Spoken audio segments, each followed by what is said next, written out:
But my mind is thinking this morning as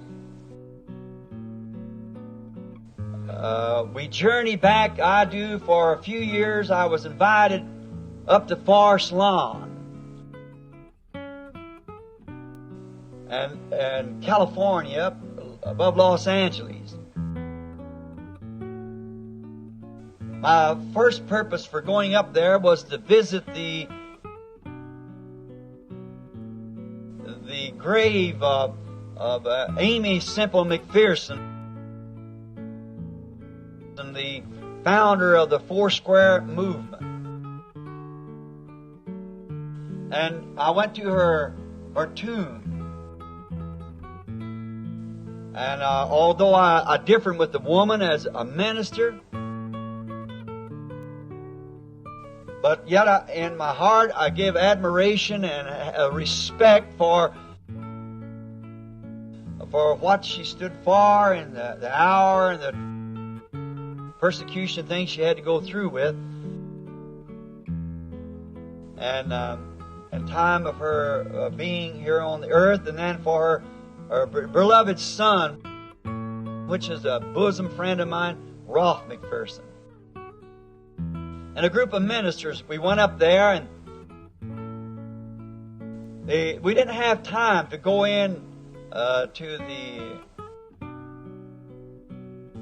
into the place where they have the cremation and put the bodies in a little box on the side of the wall.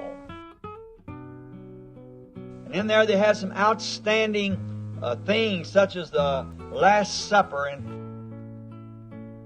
it's lighted by the actual light of the sun.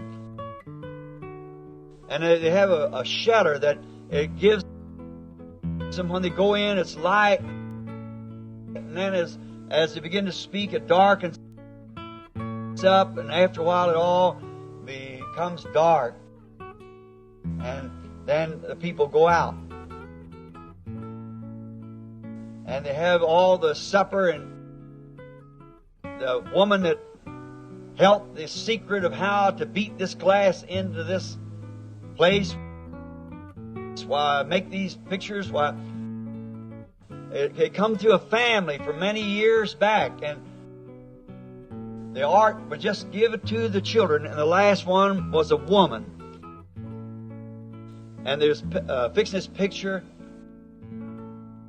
and when they went to mold and burn the glass, bake it of Judas Iscariot, it busted. So then they tried it again, and it busted again. And she said, maybe our Lord doesn't want His enemy pictured by His side.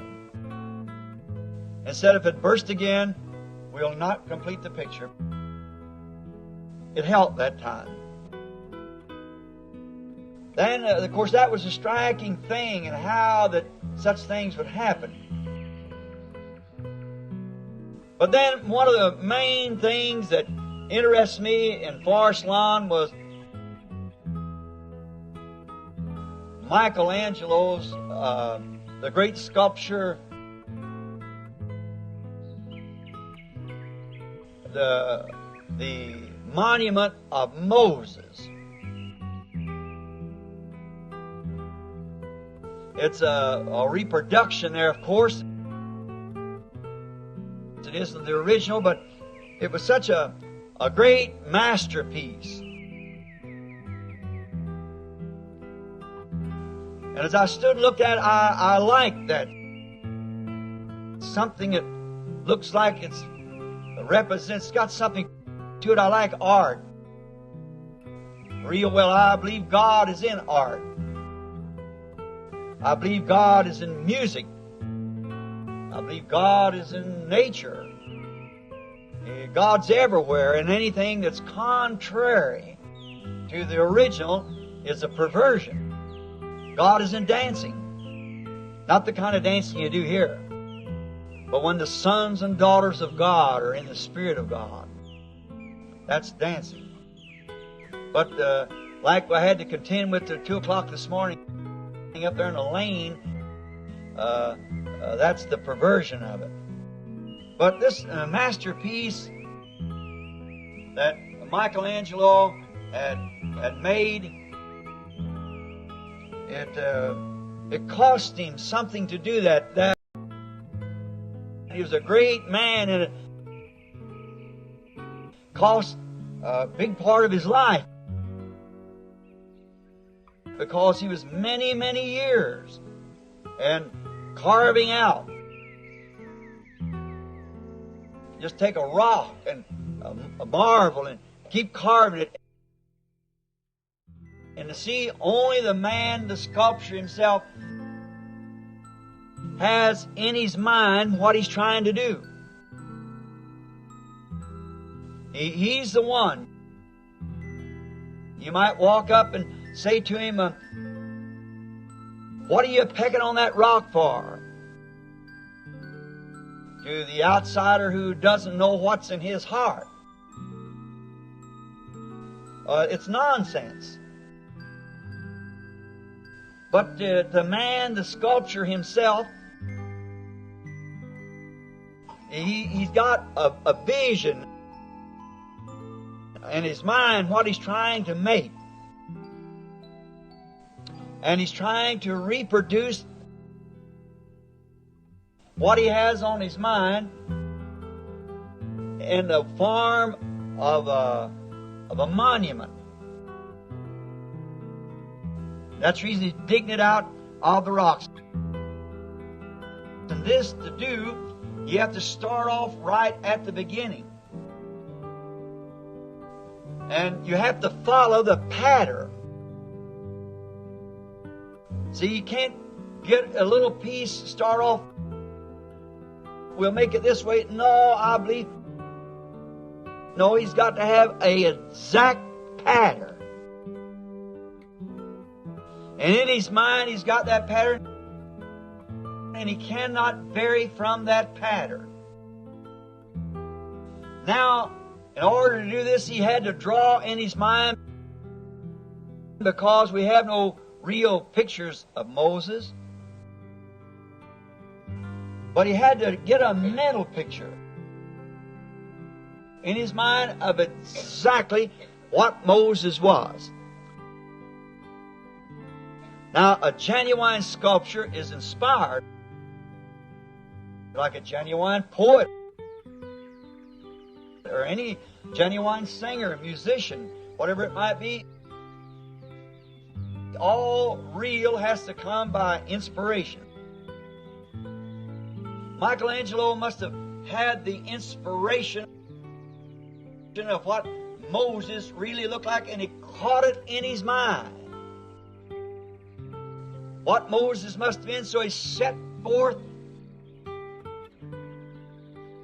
on this great piece of marble, cutting to the pattern and bringing down and honing down till you got to the real picture of what it must have been in his mind. And then when he got all so perfect, every corner off and every place rubbed, and the eyes just right, every hair and beard all just the way it was. You stood off and looked at it. I think of many, many hard years of labor, and how he had to hold that same vision all the time in his mind of what he was going to do. And just think that vision on his mind for so many years, to make it look just exactly to what it was. He caught the vision first, and how he had to work to that vision, cutting off and making down, And when he got it to where he perfected, till it really got perfect, he stood and looked at it when he finished up that morning with the hammer in his hand. And he was so inspired when he looked at it, because the vision of his mind was standing before him in reality.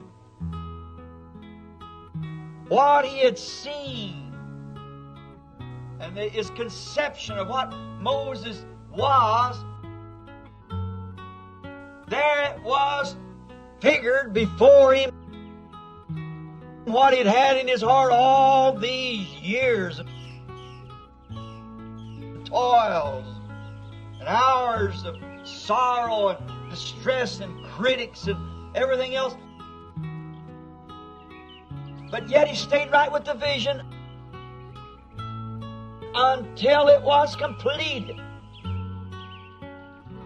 And then when it was completed, he stood back with the hammer, sculpture's hammer, in his hand, and he looked at that monument, and the inspiration of the vision that he had seen of how to do it inspired him so much till the inspiration struck him till he got beside himself and struck it across the knee and said, "Speak!"